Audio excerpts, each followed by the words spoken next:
Human value and पर्यावरण study. तो इसमें आज हम इसका एक आपका वीडियो अपलोड हो चुका है, उसे आप जरूर देखिएगा। उसके बाद में ये दूसरा वीडियो पड़ रहा है और ये वीडियो आपका बीए, बीएससी, बीकॉम जो फर्स्ट सेमेस्टर थर्ड सेमेस्टर वाले हैं इन सभी के लिए इम्पोर्टेंट है, सभी को पेपर देना है। और ये OMR बेस पर होगा, इसमें आपको OMR सीट मिलेगी, OMR सीट के आधार पर ये एग्ज़ाम होगा। और जो चौधरी चरण सिंह यूनिवर्सिटी का भी सिलेबस में पढ़ाऊँगा इंग्लिश का, तो आप लोग जो भी जुड़ना चाह रहे हैं, जुड़े हुए हैं, अपने साथियों को जोड़ें, क्योंकि 24 तारीख से आपका एग्ज़ाम है चौधरी चरण सिंह यूनिवर्सिटी का।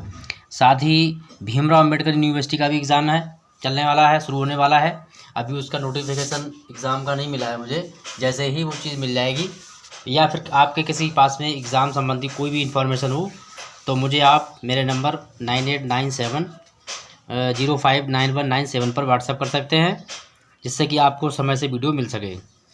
क्योंकि इसमें 2 यूनिवर्सिटी एग्ज़ाम होने वाले हैं, भीमराव अम्बेडकर यूनिवर्सिटी आगरा और चौधरी चरण सिंह यूनिवर्सिटी मेरठ। तो मेरठ यूनिवर्सिटी की जो एग्ज़ाम है वो जून तक चलेंगे। और इसी तरीके से तो जिस किसी के पास भी अगर इसकी धन सामग्री हो या जो एग्ज़ाम से रिलेटेड कोई हो इंफॉर्मेशन, तो आप जो मैंने नंबर बताया उस पर सेंड कर दें। और एग्ज़ाम अगर किसी के पास एग्ज़ाम से संबंध नहीं मिला है तो मुझे बताइएगा, मैं उसकी स्कीम मतलब ले ली है और उसे मैं वीडियो के माध्यम से आपको अपलोड करके प्रोवाइड करा देंगे चौधरी चरण सिंह यूनिवर्सिटी मेरठ वालों के लिए। तो आप लोग जुड़े हुए हैं तो अधिक से लोगों को जोड़ें, जिससे कि और लोग भी जुड़ जाएं और फिर हम आपका चौधरी चरण सिंह यूनिवर्सिटी का सिलेबस पढ़ाना शुरू करेंगे इंग्लिश का। और पहला एग्ज़ाम आपका 1-2 पेपर मिस करके उसके बाद में इंग्लिश का ही है, सेमेस्टर वाइज सभी को मिलेगा। तो अब इस पेपर को शुरू कर लेते हैं। इसमें आपको क्या करना है कि OMR सीट पर ये एग्ज़ाम होने वाला है और OMR सीट कैसे फिल करेंगे वो भी आपको हम बता देंगे। अभी ये सेकंड पार्ट है यूनिट फर्स्ट का, इसके बाद में सेकंड आएगी, फिर थर्ड आएगी। कल तक आपका ये सिलेबस जो है, जो भी इंपॉर्टेंट क्वेश्चन है वो पूरे हो जाएंगे, क्योंकि कल आपकी डेट है 23, परसों है 24 तारीख, ठीक है। तो ये कल तक ये हम सब समाप्त कर देंगे। और ऐसे ही मॉडल जो फिजिकल एजुकेशन है फर्स्ट सेमेस्टर वालों के लिए, तो वो सभी को देना है, चाहे बीकॉम फर्स्ट ईयर हो, चाहे आपका BA फर्स्ट ईयर हो, चाहे BSc फर्स्ट ईयर हो, चाहे BBA फर्स्ट ईयर हो, ये सबको देना है फिजिकल एजुकेशन का। तो फिजिकल एजुकेशन का पेपर अपलोड हो चुका है, एग्ज़ाम पेपर, उसे आप देखें, क्वेश्चन के आंसर भी आपको मिल जाएंगे। तो इसमें पहला क्वेश्चन हमारा है, मूल शब्द की उत्पत्ति किस भाषा से हुई है? तो ये भाषा हमारी रही है इंग्लिश, ठीक है। मूल्य, मूल्य यानी कि प्राइज़, मूल्य को हम इंग्लिश में कहते हैं प्राइज़ और हिंदी में कहते हैं उसको हम मूल्य। तो इसकी उत्पत्ति इंग्लिश से भाषा से हुई है। अगला क्वेश्चन हमारा है, मूल्य इच्छा की पूर्ति है, यह मत जो है वो किस सिद्धांत को दर्शाता है? तो ये है आत्मपरक सिद्धांत को दर्शाता है। अगला क्वेश्चन हमारा है NCERT, ठीक है, के अनुसार मूल्यों की कितनी संख्या मानी गई है या कितनी संख्या है? तो वो 83 है। क्योंकि इनमें जितने भी क्वेश्चन दिए मैंने, सारे क्वेश्चन के आपके आंसर भी साथ में ही बता देंगे, जिससे आपको और कोई चीज़ ढूंढने की आवश्यकता नहीं पड़ेगी, कहीं जाने की आवश्यकता नहीं पड़ेगी।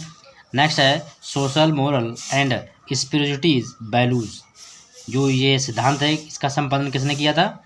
तो आंसर में आपके BR गोयल ने किया है। अगला क्वेश्चन हमारा है, मूल्य संबंधी पुस्तक का संपादन NCERT ने किस वर्ष किया था? क्या मूल्य संबंधी पुस्तक का संपादन NCERT ने किस वर्ष किया था? 1970 में, यानी 1970 में। सत्यम शिवम सुंदरम कैसा मूल्य है? ठीक है, तो ये सत्यम शिवम जो सुंदरम है, ये हमारा जो मूल्य है धार्मिक और लौकिक है। अगला क्वेश्चन हमारा है, गांधी जी ने मूल्य के कितने प्रकार पर मतलब बताए हैं या मूल्यों पर कितने मूल्यों पर जोर दिया है? तो 30 से 11, इसका 30 का ये 30 नहीं है, ये उत्तर लिखा हुआ है, ठीक है। 11 मूल्यों का 11 मूल्यों पर जोर दिया है किसने? गांधी जी ने। वीडियो पसंद आता हो तो आप लाइक शेयर जरूर कर दीजिएगा। भारतीय संविधान में मूल्यों की बात कही गई है। तो भारतीय संविधान में कितने मूल्यों की बात कही गई है तो आपको बताना है। तो इसमें आंसर आपका जो बताया गया है, तो वो आंसर आपका है 6, यानी 6 मूल्यों की बात की गई है भारतीय संविधान में। जी और जीनो दो कैसा मूल्य है, ठीक है। इसका आंसर दिया हुआ है। आप इस तरीके से भी आपके आंसर मिल जाएंगे, जब दोनों होंगे तो इस तरीके से आप आंसर देना है। तो ये है जीओ और जीनो 2, ये कैसा मूल्य है? तो ये आपका मूल्य जो है वो नकारात्मक और सकारात्मक दोनों प्रकार से माना जाता है। कैसा? नकारात्मक और सकारात्मक। विद्यार्थियों के मन में क्या अंतर्निवृष्टि करना मूल्य शिक्षा का उद्देश्य है? तो ये नैतिक मूल्यों को मतलब अंतर्दृष्टि करता है। नेक्स्ट है मूल्य क्या है? मूल्य क्या है? विचार, विचारधारा तथा कार्य जो हमारे लिए महत्वपूर्ण होते हैं वही क्या होता है? वो मूल्य होता है। अगला क्वेश्चन है मूल्यों को किस नाम से भी जाना जाता है या उसका दूसरा नाम क्या है? तो वो है मानव या आदर्श। अगला क्वेश्चन है निम्न में से कौन सा पुरस्कार डॉक्टर कलाम को दिया गया?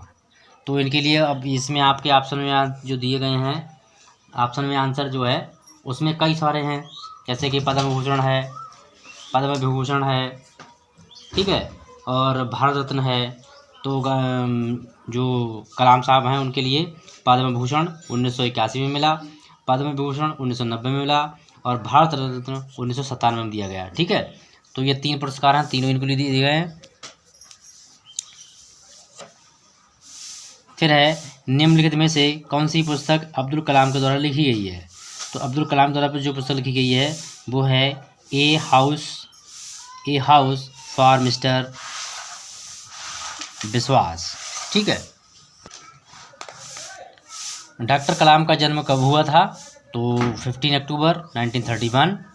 ठीक है, फिर है किस द्वीप का नाम डॉक्टर कलाम के नाम से रखा गया है? तो एक व्हीलर द्वीप है जो कि उड़ीसा राज्य के पास है और उसका नाम डॉक्टर कलाम नाम से रखा गया है। उसका नाम जो व्हीलर द्वीप है उसका नाम रख दिया है डॉक्टर कलाम द्वीप, जो उड़ीसा में है। ठीक है, APJ कलाम जी का सही और पूरा नाम क्या है? तो ये आपको बहुत जानना बहुत ज़रूरी है। अब्दुल पाकिर जैनुअल अलाउद्दीन अब्दुल कलाम। ठीक है, नेक्स्ट है APJ अब्दुल कलाम को भारत में किस रूप में जाना जाता है? यानी भारत के लिए जो भारत में इनके लिए किस नाम जाना जाता है? तो इन्हें जाना जाता है मिसाइल मैन के नाम से, क्योंकि मिसाइल बनाने वाले ये पहले राष्ट्रपति थे हमारे देश के, तो इन्हें मिसाइल मैन भी कहा गया है। नेक्स्ट है इन्होंने इनमें से कौन सी पुस्तक, इन्हीं पुस्तकों को कुछ नाम दिए होंगे जो पुस्तक APJ अब्दुल कलाम साहब ने लिखी है, मतलब नहीं लिखी है। ठीक है, अब इनकी जो पुस्तकें हैं जो उन्होंने लिखी हैं, मिशन ऑफ इंडिया है, you are born in blossom, ठीक है, और फिर है इंटीग्रेटेड माइंड। ठीक, तो इसमें 4 पुस्तकें हैं। 4 में जो इन्होंने पुस्तक नहीं लिखी है वो है गाइडिंग,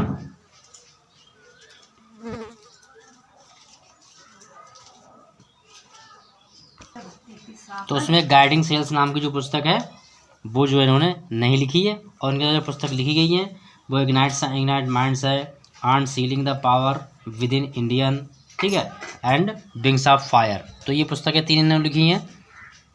जो नहीं लिखी है वो आपको टिक कर देना क्वेश्चन के आधार पर। APJ अब्दुल कलाम ने रोहिणी उपग्रह को पृथ्वी की कक्षा के निकट कब स्थापित किया था? जो रोहिणी ग्रह है तो कलाम साहब ने कब स्थापित किया था पृथ्वी की कक्षा में? तो वो स्थापित किया था 1980 यानी 1980 में। ठीक है, अगला क्वेश्चन है APJ अब्दुल कलाम ने अपनी किस जीवनी को भारतीय युवाओं को मार्गदर्शन करने के लिए करने वाले अंदाज में लिखा है? तो वो है विंग्स ऑफ फायर। ठीक है, कौन सी पुस्तक APJ कलाम यानी अब्दुल कलाम द्वारा लिखी गई है? ठीक है, बहुत सारे India 2020 A vision for the new millennium. ठीक है, ये नाम है पुस्तक का जो उन्होंने लिखी थी। फिर है दिल का दौरा पड़ने से APJ अब्दुल कलाम का या कलाम की मृत्यु कब हुई थी? तो इन्हें हार्ट अटैक आया था 26 जुलाई एंड 2015 यानी 2015 को इनकी डेथ होती है 27 जुलाई में।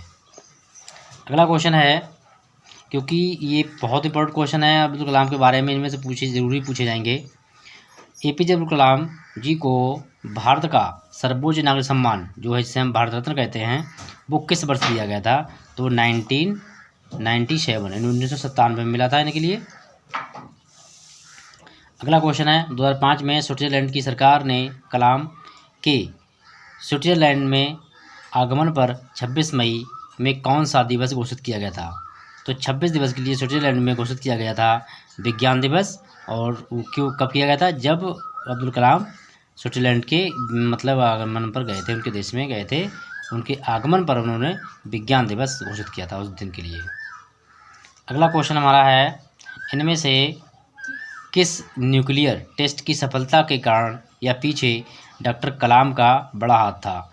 देखिए पोखरण 2, जो पोखरण 2 यह जो किया गया है आविष्कार, तो उस समय जो अटल बिहारी वाजपेयी प्रधानमंत्री थे और राष्ट्रपति थे अब्दुल कलाम, तो इन लोगों ने पूरे देश तो दुनिया यानी पूरी दुनिया इसमें प्रतिबंध लगा दिया था कि इंडिया जो है परमाणु बम का परीक्षण नहीं कर सकती है। लेकिन जब ये दोनों लोग एक साथ मिले तो जब तक दुनिया को पता लगा तब तक इन्होंने उस परमाणु बम का परीक्षण कर लिया था। इसीलिए जो न्यूक्लियर टेस्ट की सफलता है वो सबसे पहले जो उसका पीछे का हाथ है या सहारा है तो वो है पोखरण 2 में अब्दुल कलाम का। डॉक्टर कलाम ने कौन सी मिसाइल को इन्वेंट करके यानी कि उनका आविष्कार करके या करने में महत्वपूर्ण भूमिका निभाई थी? तो अग्नि और पृथ्वी, ये 2 मिसाइलें हैं जो कि अब्दुल कलाम के नेतृत्व में या उन्हीं ने इनको इन्वेंट किया था, यानी उनका आविष्कार किया था। डॉक्टर कलाम के जीवन के ऊपर कौन सी मूवी बनाई गई थी? तो आई एम कलाम। इसमें जो आई एम कलाम है ये मूवी बनाई गई थी, अब्दुल कलाम की जीवनी पर आधारित थी ये, और इसमें जो मेन रोल था वो गुलशन ग्रोवर ने निभाया था। ठीक है, क्वेश्चन ये भी पूछ सकता है कि आई एम कलाम में जो मेन रोल था वो किस एक्टर ने निभाया? तो वो गुलशन ग्रोवर जी थे। नेक्स्ट है, APJ कलाम जी ने किसे अपना मेन यानी कि मेंटर मानते थे? मेंटर मतलब जो कोई हर चीज़ मेंटेन रखते हैं, तो डॉक्टर विक्रम साराभाई। ठीक है, ये भी क्वेश्चन बहुत इंपॉर्टेंट है। फिर इसमें आ गया आपका क्वेश्चन, डॉक्टर कलाम को कितनी बार MTV साउथ इंडिया चुना गया? ठीक है, south icon MTV south icon कितने चुना गया था? 2 बार, 2003 में और 2006 में। ये पूछ सकता है कितनी बार, तो 2 बार आंसर हो जाएगा। किस किस बार चुना गया? तो ये संदेह देगा आपसे के ऑप्शन में, तो ये दोनों आंसर बन जाएगा 2003 और 2006 में।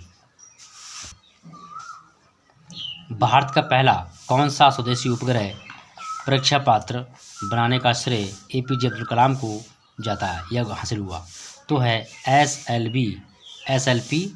SLV तृतीय यानी SLV थर्ड, ये अब्दुल कलाम ने बनाया था। ठीक है, डॉक्टर APJ कलाम का जन्म किस राज्य में हुआ था? तो ये तमिलनाडु में इनका जन्म होता है और रामेश्वरम के पास इनका जन्म हुआ था। तो रामेश्वरम डॉक्टर कलाम के विज्ञान के शिक्षा कौन थे, यानी विज्ञान के शिक्षक कौन थे डॉक्टर कलाम के? तो वो थे सुब्रमण्यम अय्यर। ठीक है, अगला क्वेश्चन है, निष्ठा और आत्मविश्वास से तुम अपना भविष्य नहीं बदल सकते हो पर अपनी नीयत जरूर बदल सकते हो।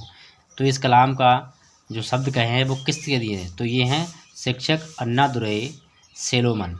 ठीक है, तो ये अब्दुल कलाम से कहा था उनके शिक्षक अन्नादुरै सेलोमन ने कि निष्ठा और आत्मविश्वास से तुम अपनी जो है नीयत बदल सकते हो। जब नीयत बदल जाएगी तो भविष्य अपने आप बदल जाएगा। अगला क्वेश्चन है, डॉक्टर कलाम के अनुसार सन 1942 में हिंदुओं के रूढ़िवादी के विरुद्ध चले चर्चित अभियान या आंदोलन को दक्षिण में किसने चलाया थे? तो वो हैं पेरियार EV स्वामी।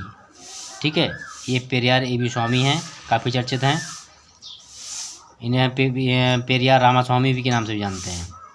डॉक्टर कलाम का पहला इंटरव्यू कहाँ हुआ था या किसने लिया था? तो दिल्ली में हुआ था। ठीक है, अगला क्वेश्चन है हमारा, डॉक्टर कलाम नासा से भारत कब वापस आए?